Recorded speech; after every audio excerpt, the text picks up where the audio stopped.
Sometimes when I say haptic and hue is about textiles, people say, "Oh, that's niche." I don't think textiles are niche.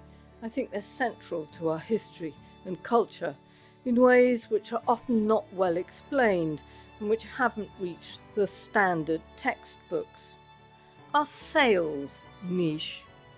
This is a simple coarse fabric that for millennia enabled us to move about this planet. Sails were the very stuff of travel, trade, exploration, war and empire. Without sails, there would have been no Greek and Trojan wars, no Viking empire, no Columbus or Magellan. The incredible Polynesian navigators would not have made it across the Pacific. James Cook could not have reached Australia. There would have been no Mayflower carrying pilgrims to America or transports taking convicts to Australia, and there would have been no transatlantic slave trade. But no one has paid much attention to the sails themselves. Who made these incredible pieces of technology, and what impact did they have on their communities? I think there are a couple of reasons. One of them is there's hardly any preserved evidence of prehistoric sails from antiquity. They are organic materials and they quickly disappear. And also, what we find is often fragmented, and how to recognize a piece of sailcloth in a fragment. Another reason is that textiles are studied by women.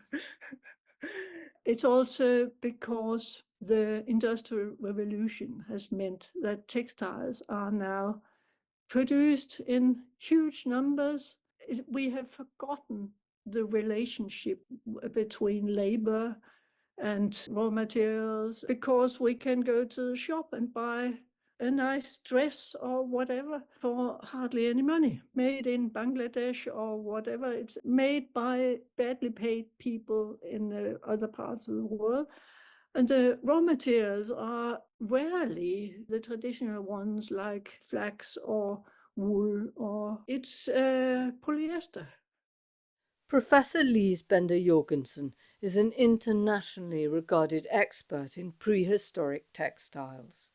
And I'm Jo Andrews, the host of Haptic and Hue's Tales of Textiles, and a hand weaver interested in the stories fabrics tell us.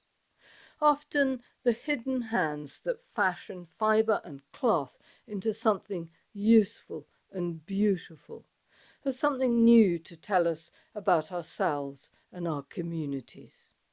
Sails are the very stuff of history, and yet we don't know when they were first used. The earliest depiction of a sail we have is on a vase in the British Museum, and it shows a small riverboat from the Nile. That's from Egypt, from pre-dynastic times, about 3,500 years ago. One of those reed riverboats with a mast and a square sail at one end. The Egyptians had sails, and they also liked to make models of all kinds of things, including ships. So there are little ship models with small sails. So I would say that's, as far as I know, those are the earliest. But Professor Bender-Jorgensen says we mustn't assume the Egyptians invented sails.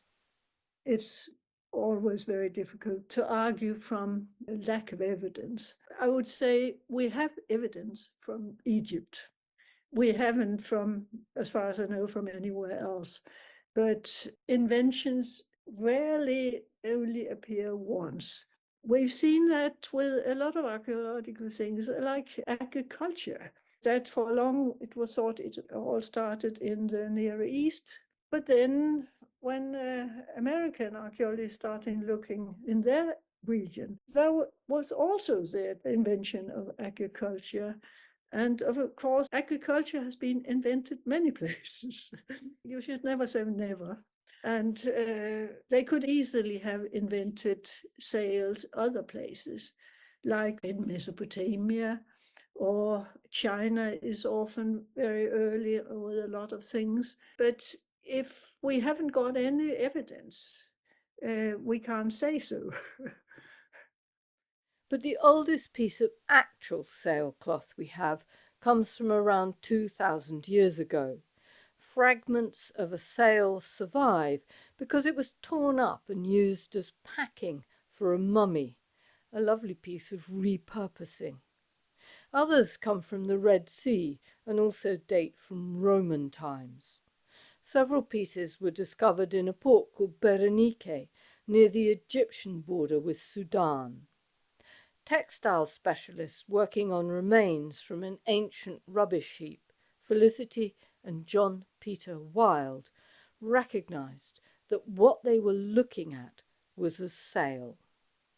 It was fragmented, but it was a piece of fabric with some strengthening, some bands, ribbons. And I think she knew about the sail from a mummy wrapping. She could also recognize that this was the way sails in Roman ships were constructed. You can see it in various images. And they also found what's called brailing rings that were used to attach the sail to the beam.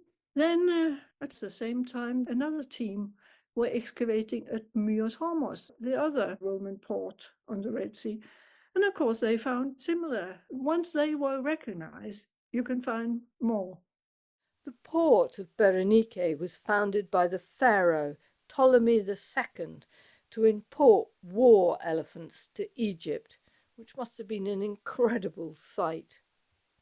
Later, when the Romans conquered Egypt, they used the harbour to bring in all kinds of things from India, Arabia, and East Africa. And what the Wilds found was that they could tell the difference between sail fragments that were made in Egypt and those that had been made in India or Sri Lanka, because the yarn was spun in opposite directions. And of course, the trade came in from India. And the ships were Roman, but of course, when they went to Sri Lanka or to India, they would have needed repairs. And so when they came back, some of the sails were made of Indian cotton. Well, it would be necessary to tell any sailor, even modern sailors, that if you're going on a long distance trip, you need to be able to have repairs made.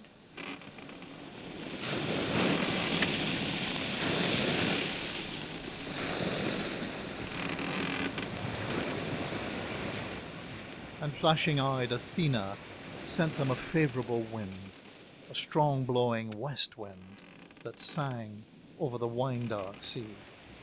And Telemachus called to his men and told them to catch hold of the ropes and hoist sail, and they did as he told them. They set the mast in its socket in the cross-plank, raised it, and made it fast with the forestays. And then they hoisted the white sails aloft with ropes of twisted oxhide.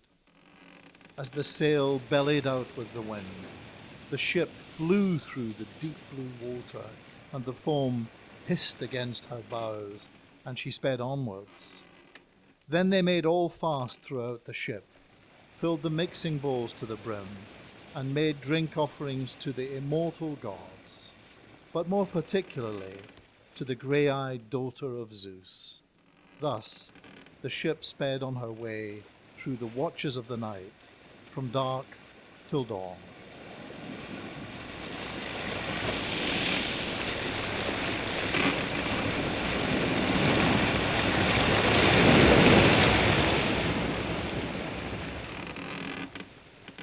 Homer recording Telemachus setting off in search of his father, Odysseus, who had been missing for years. It's a beautiful depiction of a culture that understood the power of sails and built a successful empire on the back of them. Even though nowhere does Homer recognize the labour of creating sails. But it's a description that would fit many times and many cultures. Around 1,000 years later, much further north, the Vikings could be found doing almost exactly the same thing, except that, extraordinarily, some of their sails were made not from linen, hemp, or cotton, but from wool. Here's Lise Bender Jorgensen. People everywhere made sailcloths out of the fibers that were available to them. And that's probably why wool sails were made in Norway, because sailcloths tended to be made either of flax or of hemp. Those are the two main materials, or cottons, as we've seen in the Red Sea harbors. That is plant fibers. But along the Norwegian coast, you don't have very much arable land. So the Norwegians didn't have the flat land to grow hemp or linen, although Professor Bender Jorgensen thinks they tried. I looked at pollen diagrams for the Norwegian coast, especially in northern Norway, and I could see that around 750 there was sort of a flurry of hemp and flax, but it disappeared. And I imagine, that's my theory, that when they wanted sailcloth, they first tried to do like further south, to grow flax and hemp, and then found out it was a question of priorities, fiber or food. What should you go? Should you go for food or should you go fiber? And in my opinion, they opted for food. At the same time, you could see that there's a special kind of landscape along the Norwegian coast called coastal heathland. There are plenty of little islands. Lots of them are not inhabited by humans, but they are excellent for sheep, who can, in fact, live there all year round. They eat seaweeds and are quite happy.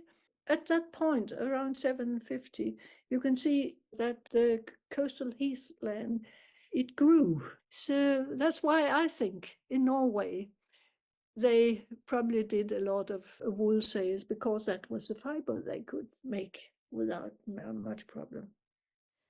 Around 25 years ago, a number of museums and universities across Scandinavia and in the UK got together to answer a number of questions about the Vikings, including reconstructing a woolen sail to find out exactly how it was made and why it worked. What is it that makes a web suitable for sailcloth? Is it the weaving, the binding? Is it the fulling? Or is it the dressing of it? The University of Manchester, they at that point had a department of textiles. And one of their professors, Bill Cook, he took charge of a lot of investigation, including question of air permeability. And his results were quite clear. It's not the weaving, it's not the fulling that hardly made anything. It was definitely the dressing, or as he called it, the smurring.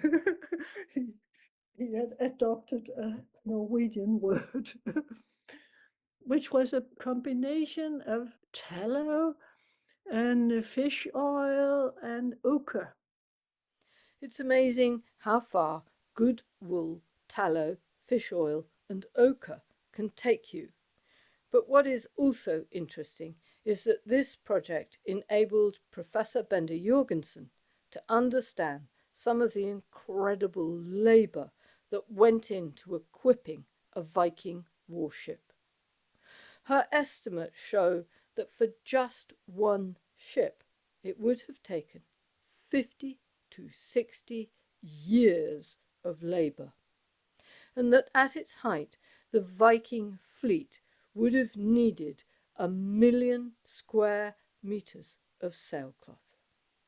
Sails were a great success, but the work of producing them meant more sheep and a reorganisation of society.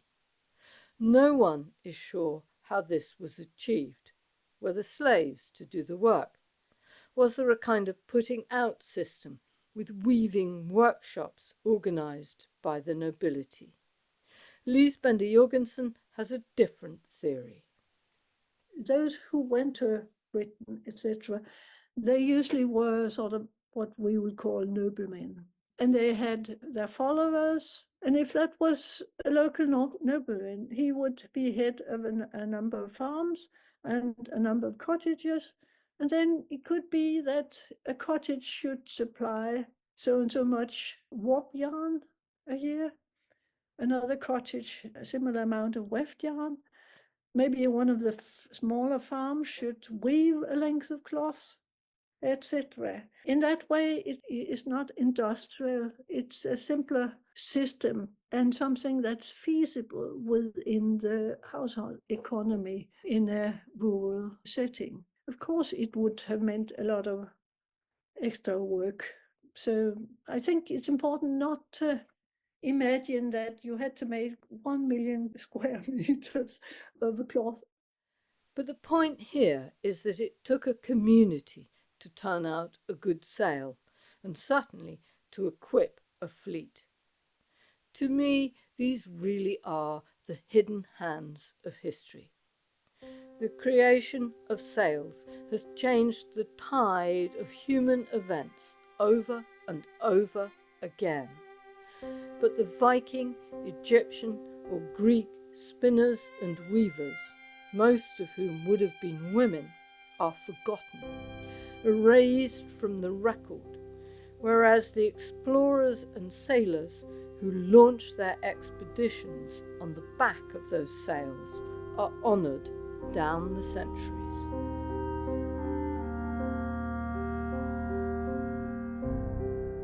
Sails were important technology, and those who had the best had a chance of commanding the sea. By the 17th century, as we truly enter the age of sail, some of the finest sails in the Western world were to be found in a small set of inland villages in Somerset that come straight out of the English Tourist Board's lookbook. East, West and North Coker are built of ham stone, once described as the colour of biscuit sprinkled with gold. Here's Ross Aitken, who was born in the Cokers and is the founder of the Coker Rope and Sail charities. 3 little villages, you're 20 miles inland. You know, why in the dickens does a sailcloth of such importance grow up there? And no one should doubt the importance of Coker canvas. It became a world-beating standard, a global brand that was adopted by pirates and navies alike. This is the sailcloth they all wanted. So what's the magic of the Cokers? But the reason was that the soils here, they grow hemp and flax, which is the basic materials for making cloth and twine and rope, grows better in this area than anywhere else in Great Britain. And it's a run of Middle Jurassic cornbrash, and the soils on that, I say, grow hemp and flax better than anywhere else. The reason is that there are lines of what are called doggers in this geological formation, which means, and they're impervious, which means there are springs everywhere here. And what hemp and flax likes is a damp soil. And so that's why these soils are so good for it, and that's why the industry built up here. Ross, who is a former geologist and one of those wonderful people who's dedicated a big chunk of his life to unearthing and conserving the Cokers' place in history, says that archaeological digs show that sail production goes back to the 1300s. But what really put Coker canvas on the map was the inventiveness of local people. The entrepreneurs were very good. They realized the potential of it and put money in to develop it. The Industrial Revolution came a bit late to Somerset, I'm afraid. So we're talking about the 1870s before there was any real machinery here at all. And so all the weaving of sailcloth was done in cottages. And in all the villages around here, that's what your wife and daughter did. They turned yarn into sailcloth, oblongs of sailcloth on the loom. And the looms were fixtures. So when the cottage was sold, the loom stayed because that's what your wife and daughter would be doing. And so the whole of this area of southern Somerset and North Dorset was all tied up with either growing hemp and flax or turning it into yarn, or turning that yarn then into sailcloth and rope. And the Cockers came up with a way of making sailcloth that made it stronger and longer lasting than anyone else's. The unique thing about coca canvas was that it was bucked in the yarn and not in the piece. That unintelligible phrase is bucked is bleached and the piece is a sail. So what was different with coca canvas was they bleached the yarn before they made sails out of it. Everybody else bleached their sails, which meant, of course, that you weakened the sails in some places where the yarn wasn't up to standard, and you couldn't do anything about it. Whereas if you bleach the yarn first, you throw away the yarn you've damaged. And so coca canvas would last usually about twice as long as anybody else. And that's why it became so important. We heard from Lise Bender-Jorgensen that the Romans had to have their sails mended in India and Sri Lanka. And here is the same problem over again, years later. Do remember that the average sail only lasted 8 months before it was rotten. So if you begin to think about the Navy, the merchant Navy, pirates, everybody, you begin to realize that the requirement for sailcloth was enormous. And so having a sailcloth that lasted longer was really, really important. Nelson's ship, the Victory, carried coca canvas at the Battle of Trafalgar. By this stage, sailing ships were enormously complex, and the sails that powered them had multiplied. A ship like Nelson's Victory at Trafalgar had a full complement of about 60 sails, of which it set 32. And you would have 2 or 3 sailmakers on board because for when they split and everything, so they would keep them going. These ships were just awful. I mean, first of all, they were at the beginning of the voyage, they were terribly crowded because they expected at least half the people to die during the voyage with scurvy and various other things. Each sail was made of strips of canvas sewn together by hand. So the smallest sail on the Victory was its topsail, and that had 1 1/4 miles of twine in it to sew the oblongs of sailcloth together. And the largest sail? Yeah, don't think about it. The reason for it is because it was so much bigger, and of course there were different weights of canvas. So you would have heavier weights of canvas on the sails, the main sails, because they were really propulsion, whereas some of the other sails were more for direction than propulsion. And so those sails weigh several tons, and that's dry. Think about it when it's wet, and then think about putting those sails up in a storm or taking them down more likely. It must have been horrific. Nelson's topsail from the Victory still exists. You can see it at the Royal Navy's National Museum in Portsmouth, pierced 90 times by enemy fire. Nelson was a fan of coca canvas, but it cost more than other sailcloth, and the Royal Navy, which had a lot of ships to outfit, preferred to save money and buy cheaper canvas.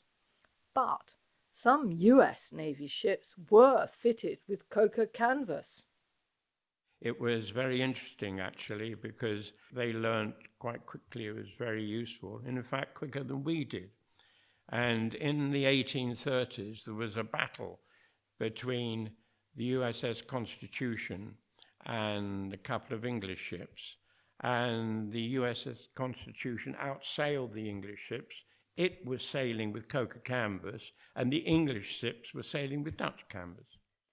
And eventually even the British Navy gave in, and coca canvas became the pattern standard for all its ships.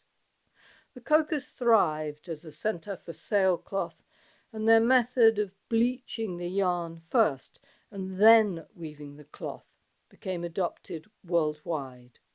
And as long as there were sails, there was coca canvas.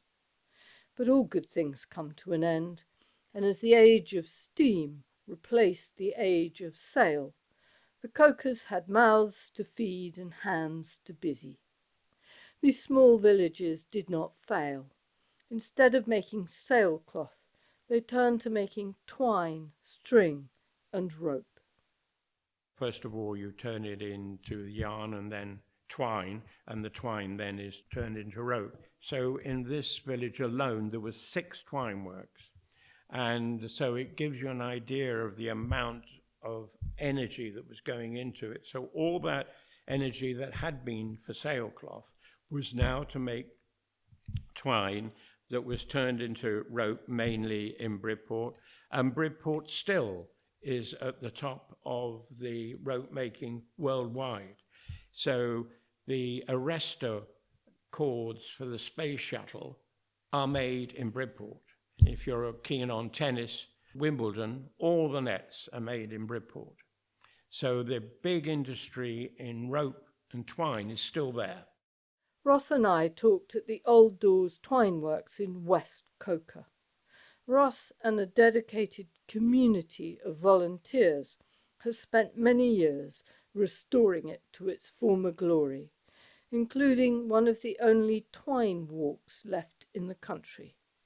A long covered space where you could wind twine into long lengths. The Doors office is also a delight, full of string for every kind of packaging and wrapping, some of it deeply mysterious. That's, in a way, has been such a fascinating part of putting this twine works back together, is learning the history of twine and sailcloth, and suddenly learning how important these 3 villages were worldwide. I mean, this is not a small trade. You can imagine, that's how we moved around on the sea and for centuries, with sailcloth. And these villages were at the heart of that trade. So they were incredibly important. And, there are 3 very nice, rather sleepy villages now, but they were the heart of international trade for 300 years. Today, sailmaking is an endangered heritage craft, and there is a risk that these traditional skills could be lost. Mark Matthews is one of the few traditional sailmakers left in Britain. He has his own workshop and the use of a sail loft in Portland, not that far from the cocas on the Dorset coast. The materials he is working with are completely different. Okay, so there's a huge range of different styles of fabric. So most cruising yachts will have a material which is polyester based. That's actually got a trade name of Dacron. Then after that, we look into sort of laminates, which are basically layers of material sandwiched together. And the fibers that are laid into those laminates are anything from carbon to Kevlar, sort of aramid fibers, so anything like Dyneema, Spectra, quite modern style fibers used. So all those are sort of layered together. And then the other material that's used is a nylon, which is used for downwind sails. So when you're sort of going in front of the wind and going off downwind, and you quite often see these sails, they're quite brightly coloured sails on the yachts. So yes, that's the material that's used. One of the advantages is that man-made fibres do last much, much longer. If the sails are well looked after, then the Dacrons can last up to 10 plus years. And because the the polyester fibers in the dacron, they actually have like a resin coating on them, and that actually holds the fibers in place. So what tends to happen is that as the sails get older, this resin, although you don't see it break down or come off the sail, it actually sort of weakens and goes softer. So it makes the sail from being quite a firm sort of sail material, it goes quite soft, and that's when the sail starts to lose its shape and the material starts stretching. But while you can still repair modern sails, there's a problem when the fabric itself degrades, often because of exposure to UV light. Yes, I mean, you can still repair the sails if the material gets to a stage where it's actually degraded through UV or just general wear and tear, then actually putting a new piece of material to repair that sail, all it's going to do is actually create like a hinge point. So where the edge of the new material finishes and it then meets the old, that acts like a hinge point, and then the material will just tear along the edge of the repair. So while sails are in very good condition and the material's in good state, then yes, absolutely, they can be repaired. But once the material gets so damaged to the point where you can actually tear it by hand, that's usually quite a good test in the sail loft. Is if you can actually physically tear the material, then you know it's beyond its point of repair. And yes, when they are finished with, generally, modern sails get dumped. You know, sails generally have been going into landfill, unfortunately. But there's quite a lot of people now that are actually using the fabric and actually making sail bags out of them. And also, there's a few people that are actually creating artwork from old sails, and then they're actually sort of painting them or they're adding pieces of other threads to it. So some of it is being used for that. So there are a few ways that it, you know, now it is starting to get sort of recycled and reused. But the biggest change is that in the past, making a sail was the work of many hands, be it a community or a company. Think of the hours the Vikings put in for a single warship, or the numbers employed in the cokers. Today, sail making is a much lonelier task. They would have had in a sail loft probably up to about 40 people working on the sail, and a lot of it would have been hand sewing. Obviously, the fabric itself would have been quite heavy, especially for the sort of sailing ships at the time. So you would have had many hands working on those sails. So all the ropes, external rings and grommets would have all been hand finished, so actually worked by hand to finish the sail. So with now modern sails, the materials are actually probably a bit lighter now and stronger, so they don't stretch as much. And so a lot of the like the rope work is all internal and inside sleeves and pockets now. And all the rings are hydraulically pressed in. So the whole process is a lot quicker now. The other thing that traditional sails would have been is actually laid out on the floor. So when all the panels and all the sections of the sail are put together, they would have been laid out on a floor and then joined together. Whereas now in modern sail lofts, all the sails are now designed by computer on a sort of 3D design program. And then there's actually a cutting table, a bit like a CNC cutting table, and you roll the fabric out on this table, and then your designs basically of the panels get cut out on the table. So the whole process now is a lot quicker. So one person like myself, because I'm self-employed and it's only me making the sail, I will make a sail from the start all the way through to the finish. And the sails are still sewn together. We actually use a really high tack double-sided tape. So we stick the panels together first.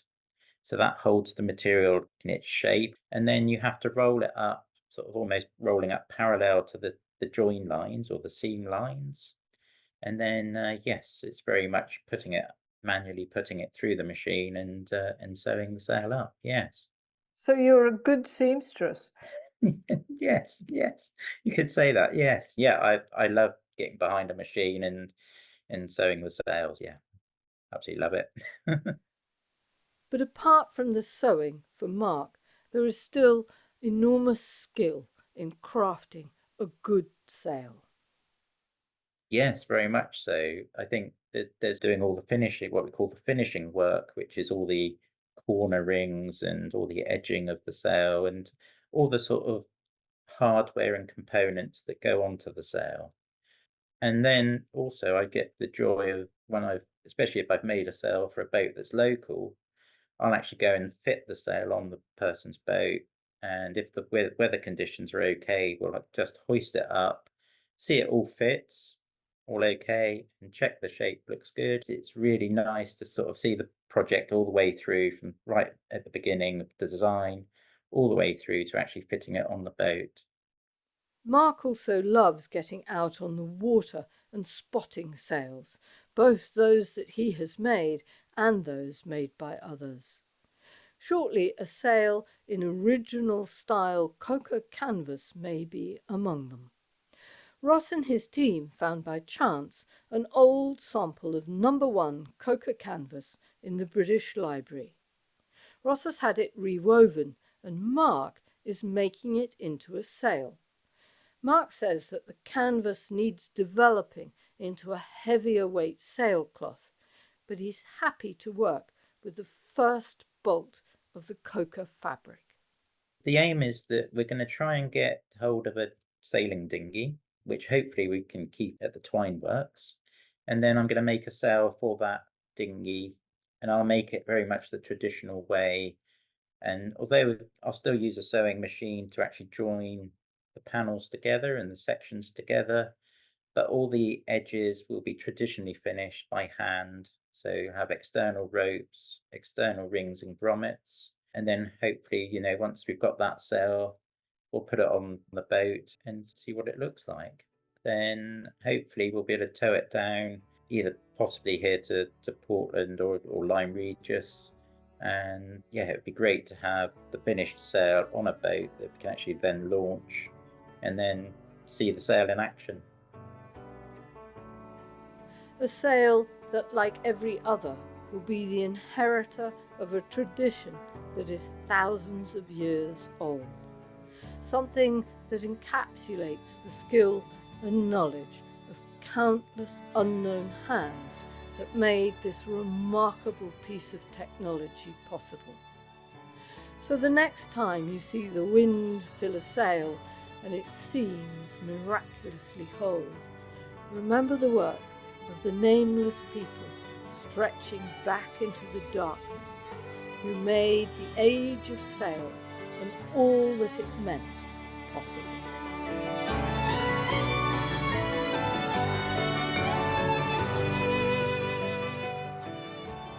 Thank you to Ross Aitken and all the volunteers at the Dools Twine Works. If you're anywhere near West Coca on one of their open days, go and visit. It's a great place for string and textile enthusiasts. And if you're a member of Friends of Haptic and Hue, keep an eye out for the next newsletter. Ross gave me a length of coca canvas to give away to friends, but sadly not quite enough to make your own sail. Thank you too to Mark Matthews and Professor Lise Bender-Jorgensen, both of whose skill and wisdom adds a great deal to what we know about sails, how they were and are made. You can find out more about this episode, see a full script and pictures at www.hapticandhue.com/listen-series-6. Haptic and Hue is hosted by me, Jo Andrews, and edited and produced by Bill Taylor. It's an independent production entirely supported by its listeners, who bring us ideas and generously fund us via Buy Me a Coffee or by becoming a friend of Haptic and Hue. This keeps the podcast free from advertising and sponsorship. It also brings you something extra every month with a separate podcast called Travels with Textiles, hosted by Bill Taylor and me, where we cover a whole range of different textile stories and news. This is the last episode in Series 6 of Haptic and Hue. We will be back next year with, unbelievably, Series 7. Meanwhile, the next episode of Friends of Haptic and Hue is in 2 weeks' time. Until then, have a lovely time and enjoy whatever you are making.